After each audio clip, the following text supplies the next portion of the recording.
Welcome to the Aviation Insurance Podcast, the podcast that helps aircraft owners and aviation businesses learn and understand the complex world of aviation insurance and risk management. From the basic principles of aviation insurance to risk management techniques and updates on the aviation insurance market, the Aviation Insurance Podcast is your guide to traverse the world of aviation insurance. Now, here's your host, Tim Bonnell. Well, welcome to the Aviation Insurance Podcast, and I'm excited to have a really fantastic guest joining us today, and that is John Brogan. John is the president and CEO of USAIG, or United States Aviation Insurance Group, the United States' oldest insurer, by the way. He began his career as a senior accountant, then became the general aviation underwriter in 2001. A very interesting time to join aviation insurance at that. John's held multiple management roles, ranging from branch manager to senior vice president, executive vice president, and so on and so forth over general aviation, workers' compensation, and in general has pretty good overall experience on the aviation insurance side. In February 2016, John became president and COO of USAIG, overseeing all underwriting and claims departments, and then in 2017 was named CEO. He holds a Bachelor of Science and an MBA in Finance and Risk Management. He's active in numerous aviation insurance organizations, including, as I know very well, the Aviation Insurance Association, is a fellow member of the Eagle Society, the Air Charter Safety Foundation's Executive Committee, the Wings Club Board of Governors, and is a certified aviation insurance professional, which I appreciate, and certainly appreciate you and your organization's support of the Aviation Insurance Association. You lend us speakers every year and support in many other ways. So, John, thank you very much, and welcome to the podcast. Thank you, Tim. Happy to be here and happy to talk about aviation insurance. Yeah, well, it's an exciting time as we're recording this. We're just about a month out or so from the Aviation Insurance Association annual convention, so we'll be airing this right around that time. So that's an exciting time to be having this discussion. And that in mind, what are you most excited about in the aviation insurance market today? So, I mean, there's a lot of things to be excited about, especially in light of my 27-year career. The first half of that was pretty ho-hum as far as new things. There wasn't a lot of new aircraft. Cirrus came out, which was sort of exciting. We went through the VLJs, which was supposed to change the world and never really quite became what it was supposed to. But now just within the last few years, we have unmanned aircraft that are prolific around the country and around the world. We have all sorts of alternate fueled, alternate power aircraft. Electric, is the electric vertical takeoff and landing. Is on the horizon. That I don't know that it will happen as quickly as we might hope. We're not going to see these things buzzing around our metropolitan areas very soon, but we're going to see it. We're going to see it in our lifetime. So it's exciting to see that. We've got all sorts of things going on in the space world. We're looking at commercial space flight.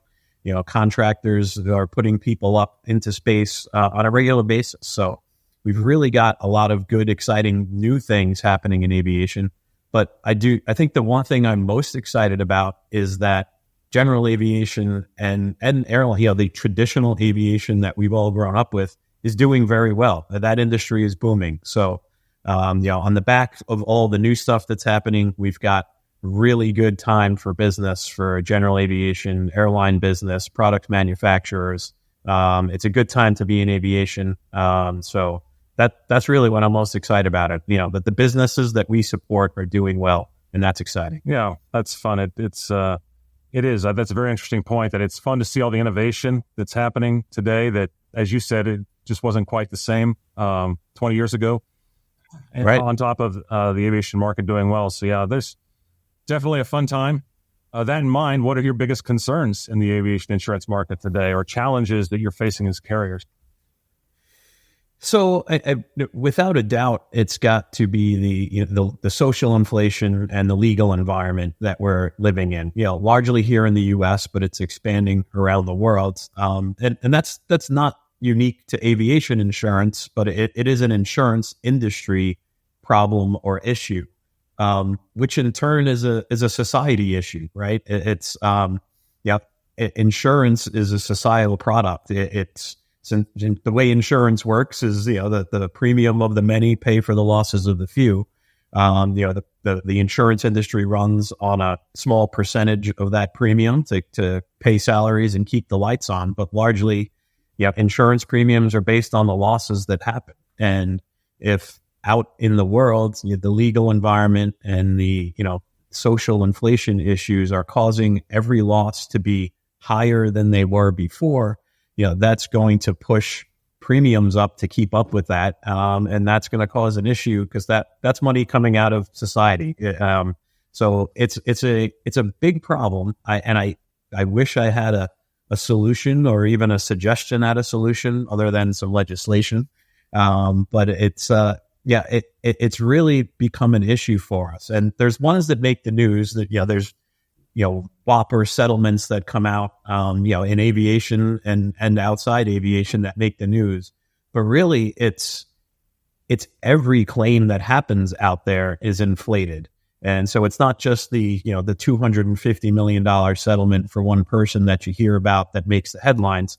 It's every single small, a twisted ankle on an airline jetway that used to be a $50,000 medical bill is turning into a multi-million-dollar lawsuit. So that's really concerning, to see the volume of the high demands and then ultimately verdicts. But we are sort of, in our own way at our company, we're pushing back where we can. We're going to trial on the ones that we feel really are frivolous and that we can and should win. So I think that as of now, the best way to combat it is to push back in the places that we can push back, because we need to do it for the survival of our industry. And I think in turn, if these things keep increasing, premium will have to increase with it. And then, now we're looking at the businesses that we support. They can't continue to pay increasing premiums to support that environment. So there's got to be a breaking point. There's got to be a bubble to it somewhere and somehow. So that's the stuff that sort of scares me and keeps me up at night. It's not the individual plane crash. It's the continuing push forward of those demands and settlements and verdicts that keeps on going on. Well, and social inflation impacts, all industry, right? But aviation, it's even greater. I mean, and I don't have specific numbers in front of me, but you have two people in a car accident, the settlement's X amount. If you put them in an airplane accident, I don't know if it's 10 times more, but it's definitely much higher, definitely double. And I absolutely, it seems like the same thing is true. If something happens, at a shopping mall instead of an airport, just way different settlement numbers involved. If it's aviation related, they think it needs to be a much higher number, and so obviously that impact guys. Yeah. And so the social inflation is just even more so for aviation businesses and obviously aviation insurers. So absolutely, and as you know very well, the aviation insurance is an ongoing cycle of hardening to get rates to where they need to be, and then the rates kind of get to where they need to be, and then new companies come in wanting some capital, and so rates drop and comes way down, and then we don't have enough premium to pay claims, just like we're talking about, and they come back up, and we're kind of in this what is this, the fifth year or so of increasing rates, tighter underwriting, that type of thing. We've seen a couple new carriers in different sectors of the markets in the last year or two. But what needs to happen then for the current aviation insurance market to stabilize while keeping the rates sustainable for insurers and affordable for the industry? Yeah, well, I think it's a mix of different things, but I would say the biggest and most prominent one is losses, right? Losses need to level. If we want premiums to stabilize, losses need to stabilize. Because there's that's the single biggest factor on premium rates. So if the loss levels can stabilize, then premium has a much better chance of stabilizing. There's other factors. Interest rates are always a factor, but the one thing in aviation that I believe is unique, and I think this is a lot of specialty lines of insurance feel this effect, is that there's always some markets that will want to be involved in aviation because they feel like it diversifies their insurance portfolio. So if you're a large insurance company, You diversify your insurance portfolio just like we all diversify our retirement accounts. So they look at aviation as something that's uncorrelated to life insurance, auto insurance, property, D&O, E&O, that type of stuff.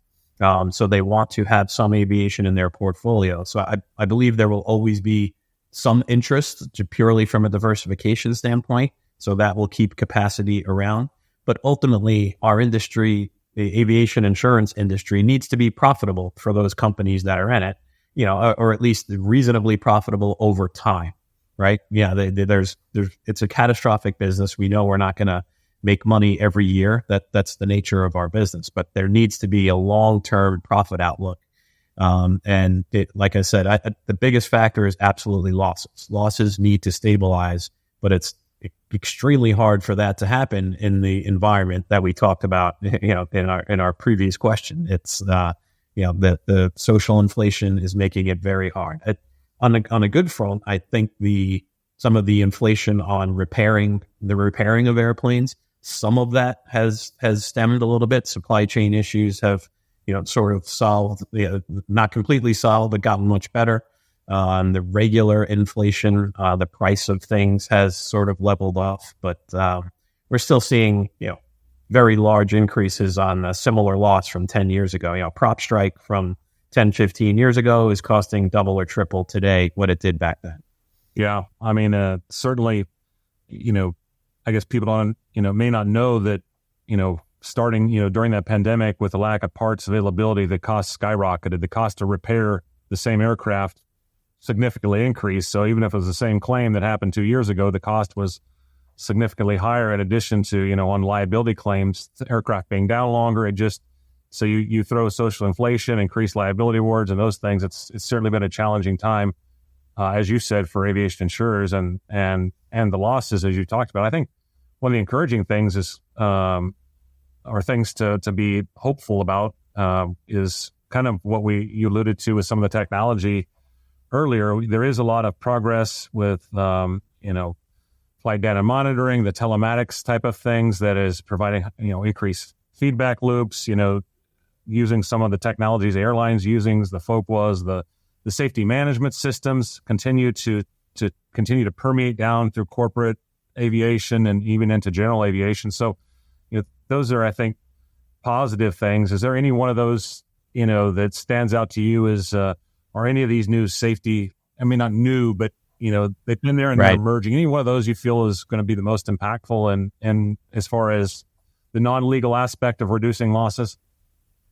Absolutely. I put absolutely at the top of the list is flight data monitoring. It changed the airline industry. The airline industry loss record has greatly improved. And the one clear big thing that's changed there over the years has been flight data monitoring. It's the value of it cannot be underestimated. The history of aviation incidents and accidents has always been, that we have flying machines, people flying them. There's a crash, there's an incident. We investigate it, we figure out what went wrong, and then we engineer the man or the machine, whichever failed. We figure out, okay, what went wrong? Maybe it's one, maybe it's both, and then we engineer it. We train the pilot better to not do what that pilot did, or we change the machine, re-engineer the machine to do something so it doesn't do that again. With flight data monitoring, we now have all of this data to look at, so we can do accident investigations without accidents. We can look at that data, we can pick it apart, we can pick things to say, hey, if we land too fast at this airport, let's analyze those. Let's look at it and let's train the pilots. Let's engineer the machines before the loss happens. So hands down, flight data monitoring, I think, is the single thing that will change the safety record. We just have to look at the airlines and what has happened there.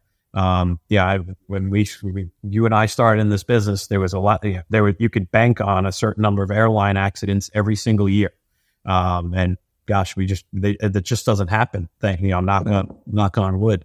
I really think there's tremendous value in that. There's a lot of organizations pushing that forward. These individual safety providers that will help you assist operators in putting in FDM programs and help mentoring them through it on how to analyze the data. From an insurance standpoint, at this point, we're not looking at the individual data to the rate. So we're not analyzing someone's flight data and basing a rate on it. Right now, what we're looking for as an insurance industry is that our operators are using it, right? We want to know, do you have a flight data monitoring device? And then what are you doing with that data? Are you using that data to train? Are you looking at that data and saying, hey, next time I go to the simulator, we're going to train to these specific things because our FDM says we have some issues in this quadrant and we need to work on that next time we go to the sim. So yeah, I think that's the biggest, technological advance for safety. The telematics is, probably more for auto insurance. It could be helpful. I'm not saying it's not going to be. I think we'd like to try to do something there, but I think we still suffer from lack of large numbers in aviation. Insurance principle number one, the law of large numbers. We suffer by not having that in aviation, and the telematics. It's not going to solve that for us. We still have the same number of aircraft, but it will give us more data to pour over and try to make something of it to associate it with safety and associate it with a rate. But it's still pretty difficult right now. Yeah, no, I agree. And it'll take time, obviously, as with any new technology in aviation, to make its way down the chain. Even with the flight data monitoring you talked about, right now you want to see that it's in use and that it's being applied. Do you foresee, and telematics is, that's a version, some of this flight data monitoring, some of this data can eventually be made available to you guys as an underwriter. That obviously, as you talked about, is not today, but maybe down the road at some point in time. How does that potentially change how at least aircraft insurance policies are written, 10 or 20 years from now? It could. It's still hard to see, again, because of the going back to the law of large numbers. You have risks that look perfect, you seemingly doing the right things all the time, but we are still in a catastrophic business where unexpected things happen. And once you have one of those things happen, it throws off the whole rest of the data. So we do need to get better as an industry on our data analytics and using those to better select risks and price our product. I really see that as something that we could use for looking at weather events and weather patterns. There's been a huge increase in weather-related losses in our business, hail being a very big part of that. The increase in hail across just looking at the United States, the number of events and the increasing size of hail pellets over a span of 10 to 20 years. There's really some interesting data to look at. We noticed that our hail claims were going up, so we started looking at some of that stuff, and it's pretty eye-opening to see that, where those things are happening, how often they're happening, and the increasing volume of them. So I really do think we, as an industry, need to look more closely at that. The weather events are becoming a big issue for us. That's very interesting, because if you're insuring a building, we work with our insureds to insure their hangars and stuff, and the rates are different. I'm in the Midwest, and so obviously there's larger wind and hail deductibles. The rates for buildings are more expensive, than they might be, where there's fewer weather phenomena. And I suppose that could certainly be a bigger factor, is if this trend continues with increasing hail claims and non, aviation operation type of losses. So that's very interesting. So yeah, the data that you can monitor, not just about flight, it's about weather patterns. Exactly. I hadn't thought about that. Yep. So keeping on the thought process of the new technologies, how do you foresee, the insurability or challenges or opportunities related to insuring the new eVTOL, the advanced aircraft movement aircraft or vehicles? So it certainly challenges. Anytime there's something new, we need to proceed with caution. In insurance, there's no gold medal for being the first one to insure something. However, in our business, we want to be innovative. We want to support innovation in our business. So I think it's no different than when airplanes first started flying. And no different than when any other innovation came out in aviation, whether it's the jet engine, the wide body jet, very VLJs, whatever, unmanned aircraft, our industry, we're cautious people, we're in insurance. So you proceed with caution, right? You find as many data points as you can to analyze. You look at, you try to look at the passenger volumes, look at data that you have to talk about that will inform you as to what possible losses could be. But then you test the waters, right? You go in and you manage the limits that you're offering. You share the risk with the rest of the market. You don't maybe go headlong into it. And you start to, that's when our market is really at its best, because we function as a market where the entire market can participate on a risk in order to help innovation, right? So if we've got something that is it's new, it's unknown, but if our market can each put out, some small limits and we can share that risk going forward, that's the way to start until you build up a loss history. And once you start building up a track record, a safety track record, a loss track record, and we can more accurately predict what the losses are, then we can more accurately predict what our premium should be. And then we'll get into a market like we see now on, Cessna 172s. Hopefully we get there. But I think the approach is just like it was in the 1920s when Chambers and Beebe started USAIG. They went around and they found 20 different insurance companies to share the risk of insuring airplanes. And that's how we started USAIG. I think we use that same principle for anything new that comes out. We find partners to share the risk, start into it lightly until you build up that tracker. No, that's really good. And as you do look back over time, that is the trend. Even, the first policies in London were multiple insurers. You guys came into the United States as a pool insurer, as you said, was it 20 at the time? Wow. And even today, it's the wide body jet. It was, how do we spread the risk? Because it's aviation numbers are bigger than one company can afford without catastrophic consequences. So moving on to a couple other interesting topics, I always like to ask gentlemen like you and your role in the industry. I've had discussions, Ed Boland from NBAA was on here the fall, Bruce Landsberg, NTSB. And, there's ongoing concern or frustration from the pilot and aviation community about the challenges insuring older pilots. And I know each insurance company has a little bit different perspective and approach, but, what is from your position, what are the challenges there and why do you guys handle it the way you guys do? So I would say that, underwriting is looking at various different aspects of a risk, right? There's no one aspect of a risk that it makes the whole risk. It's a suit, right? So to break it down, there's sort of four basic things we look at insuring an aircraft. We look at the pilot, we look at the machine, we look at the mission, and then we look at what limits are we going to offer? What's the hull value and the liability limit? So, the pilot, the age of the pilot is one ingredient, one aspect of one ingredient, right? So it's the age of the pilot. We still have to consider the mission. We still have to look at the machine. We still have to look at what limits are we offering. The age of the pilot, might that change the aspect of the risk? It could.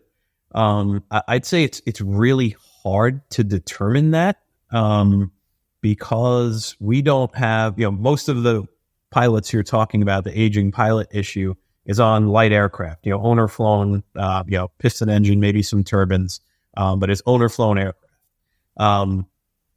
We as an industry, we don't take in a ton of premium per risk, for those risks.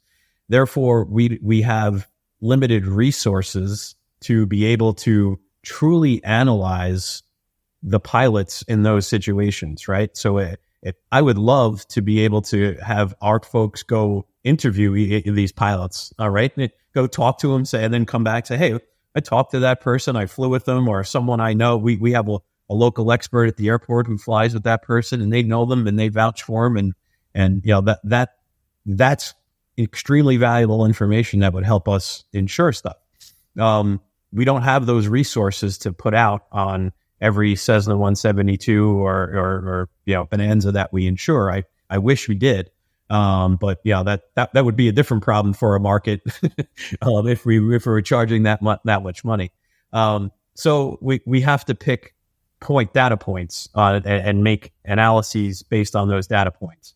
Pilot age is one of them for some markets, not every market. But age is it's certainly, looking at age is different today than it was 20 years ago. I think people are living longer, healthier lives. And it really depends on an individual, right? You really need to assess the individual. So, we do not have a hard cutoff at USAIG for any ages, particularly for folks who've been with us for a long time. And that would be my major suggestion to anybody, is to find your market and stick with it, whether that's USAIG or somebody else. The brokers might know more than I would if there are companies that have hard cutoffs. I don't know who does or who doesn't. I know we do not, but I would say the longer you are with an individual carrier, the more likely they are to continue supporting you through whatever age it is that you fly into. So I think I answered that question.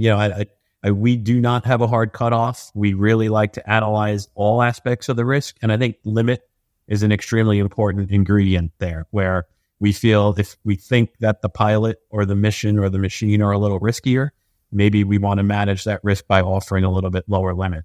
They're all ingredients in the soup, and they all have an effect on what we charge and whether we write it. Sure, yeah, and I think that's the general approach, and what you suggested is absolutely key. Find the market, and I found that to be true certainly over all the years with USAIG. You'll generally stick with somebody for the most part for within reason. Obviously, a single pilot and a very fast turbine, you're going to want lower limits, maybe even a second pilot at some point in the 70s or whatever. But you generally, if you have a track record, knowing that we've worked with this person, they have a good loss record, you're more like, you're going to stick with them, for the foreseeable future. Well, it makes sense from an underwriting perspective. So I think that was really good advice, and it's good to hear it coming from you rather than just from me and my colleagues in the brokering side. USAIG has always been a big proponent of annual simulator-based training, not in aircraft, certainly for turbine, but also for many of the cabin class aircraft and pilots. So what drives your position for that, for annual simulator-based training requirements? So just to clarify, so we definitely are a very big proponent of simulator training, but that does not mean we are anti in-aircraft training, because I believe all training is good, right? I mean, in the world of, you go to insurance school, they teach you start with zero risk, you never leave the house, and you stay in your bed, and then you have zero risk, right? But you've got to get out there, you've got to take some risks. So for us, for an aviation insurance underwriter, train every day, right? Go to simulator training, in aircraft training, upset recovery training. But we know that's not realistic. Although there are many flight departments, depending on their budget, who do lots of those things. So first and foremost, I would say all training is good, right? I mean, there's very little training that I would say is not good. So I don't think it's not so much a one versus the other. But we do, for jet aircraft, look at simulator training as it has an edge, right? We believe that there are things that you can do in a simulator that you can't and wouldn't and shouldn't do in an aircraft, right? You can really push your limits. You can test things out. You can put yourself in environments that you wouldn't and shouldn't put yourself in a real aircraft. So that's why, and the technology of the simulators has been, it's only getting better. The training there is gotten to an unbelievably realistic level. And plus, you can push yourself to unbelievable parameters without endangering yourself or anybody else. So to us, the simulator training is a must-have. All of the other types of training, sometimes they're a must-have as well, but they are definitely a good to have, and we would love to see it all. In aircraft training is extremely valuable, especially there's value to the instructors, right? I mean, sometimes there are really, really good instructors with really great experience that do in-aircraft training that might be better than the instructor you might have in a simulator. We recognize that. We know that that's a fact. However, there are still things that we like better about what you can do in a simulator than what you should do in an aircraft. So simulator training is just, to us, it has that extra edge that we think is necessary. But we love all training. We would support all of it. And we're always open to, we want you to tell your clients, share with us anything and everything you do. It's really important from an underwriting perspective. So if we require sim training and you went to that, don't just send us that. If you do other types of training or you want to ask us about other types of training, we'd love to hear it. That's going to make you a better risk. So, I guess to answer your question, we do continue to support and require simulator training, but are open to and have no negative thoughts at all on most any other type of training. Yeah, absolutely. And certainly, as a pilot, you've gone through simulator training and they throw all these failures on you that you wouldn't want to do in the airplane. You certainly develop a recognition pattern and habits that are good, that will keep you out of losses, but also having that, good instructors in aircraft, that combination, I think, really is a win. And so I guess it's just a benefit to the insureds that you don't require them to do all of it. That's great. I appreciate that perspective. Well, just looking at the time here, I want to be respectful of your time today. Is there anything that we didn't cover you thought might be good to share, or do you just have any closing thoughts as we wrap up our episode today? Yeah, I guess the closing thoughts is I'm excited about the aviation business, not just the insurance aspect of it. Our customers are doing well, and we want to continue to support that. I'd say to the folks in the aviation insurance business, if continue to support the people who do things the right way, shine the spotlight on the people who train properly, on the people who participate in safety programs, promote SMS, safety management systems. We need to push that effort down to all operators, not just the top tier operators. There's some wonderful organizations out there that help support that.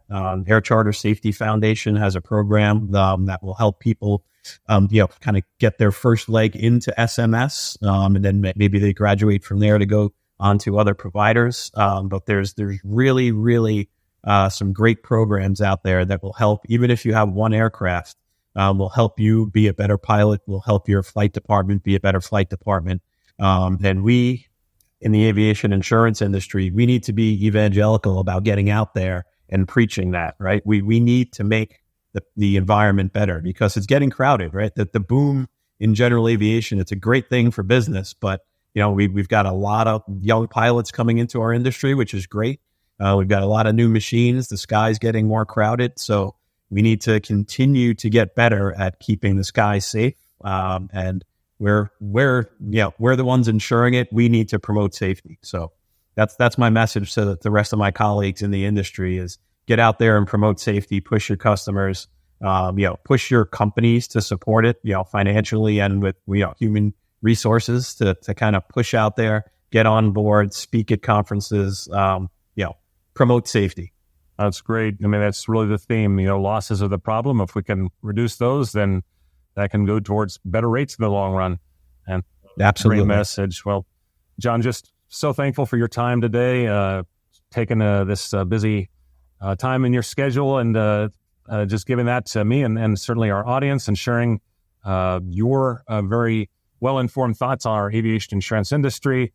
And it's exciting to hear just your perspective on it, and look forward to our audience being able to hear that and take it in. We'll look forward to seeing you at the Aviation Insurance Association conference here in New Orleans, right at the beginning of May. And I'll be there. Thanks again, just for being here and being a great interviewee today. Thank you for having me. It's been a pleasure, and I'll do this anytime. That's all for this episode. Join us again next time as we continue navigating the waypoints in aviation insurance. Until then, enjoy clear skies and unlimited visibility. Thanks for listening to the Aviation Insurance Podcast. If you found this episode of value, please share it with someone who would benefit from this information. Don't forget to subscribe in your podcast player so you don't miss any new episodes and to help our show have more impact. This episode is brought to you by Aris Insurance Solutions, your flight plan for navigating the turbulence of aviation insurance. For more information, visit arisinsurance.com.